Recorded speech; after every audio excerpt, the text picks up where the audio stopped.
April 11 world Parkinson's day. പ്രായമായവരിൽ പ്രധാനമായും കണ്ടുവരുന്ന ഒരു ന്യൂറോളജിക്കൽ ഡിസോർഡറാണ് പാർക്കിൻസൺസ് ഡിസീസ്. തലച്ചോറിലെ ഡോപ്പമൈൻ എന്ന് പറയുന്ന കെമിക്കലിനെ ഉൽപ്പാദിപ്പിക്കുന്ന ഞരമ്പിനുണ്ടാവുന്ന ഡീജനറേറ്റീവ് കണ്ടീഷനാണ് ഈ ഒരു പാർക്കിൻസൺസ് ഡിസീസ് എന്ന് പറയുന്നത്. ഈ ഡോപ്പമൈൻ കെമിക്കല് പ്രധാനമായും നമ്മളുടെ ചലനത്തിന് അത്യാവശ്യമായ ഒരു കെമിക്കലാണ്. അപ്പൊ ഇതിന്റെ കുറവ് നമ്മളെ പാർക്കിൻസൺസ് ഡിസീസസ് ഉള്ള പേഷ്യൻസിൽ ട്രെമർ, അതായത് റെസ്റ്റിംഗ് ട്രെമർ, അതുപോലെ തന്നെ റിജിഡിറ്റി, ടൈറ്റ്നെസ് ഉണ്ടായിരിക്കും. അതുപോലെ തന്നെ പോസ്റ്റൽ ഇൻസ്റ്റെബിലിറ്റി, അതായത് വീഴാൻ പോകാനുള്ള ടെൻഡൻസി, അതുപോലെ തന്നെ സ്ലോനെസ് ഓഫ് മൂവ്മെന്റ്, ഇതൊക്കെ പ്രധാനമായും ഈ ലക്ഷണങ്ങളാണ് കണ്ടുവരുന്നത്.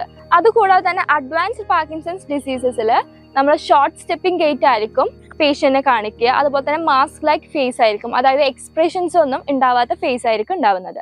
ഇതിന് പ്രധാനമായ റീസൺ എന്ന് പറയുന്നത് ഇഡിയോപ്പതിക് ആണ്.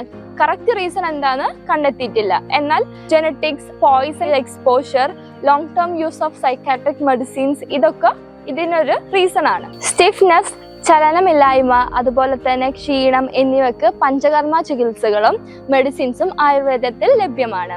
ഫിസിയോതെറാപ്പി ട്രീറ്റ്മെന്റ്, അതുപോലെ stretching, strengthening, balance training, gait training, posture correction, breathing exercise എന്നിവയിലൂടെ പേഷ്യന്റിനെ നിയർ ടു നോർമൽ ലൈഫിലേക്ക് എത്തിക്കാൻ സാധിക്കുന്നു. ADL training, cognitive training, coordination exercises, energy conservation training, അതുപോലെ തന്നെ fall prevention techniques, daily life activities ഈസിയാക്കാൻ ഒക്യുപേഷൻ തെറാപ്പിയിലൂടെ സാധിക്കുന്നതാണ്. പാർക്കിൻസൺസ് ഡിസീസസിൽ slurred speech, swallowing difficulties, memory issues ഒക്കെ കാണപ്പെടാറുണ്ട്.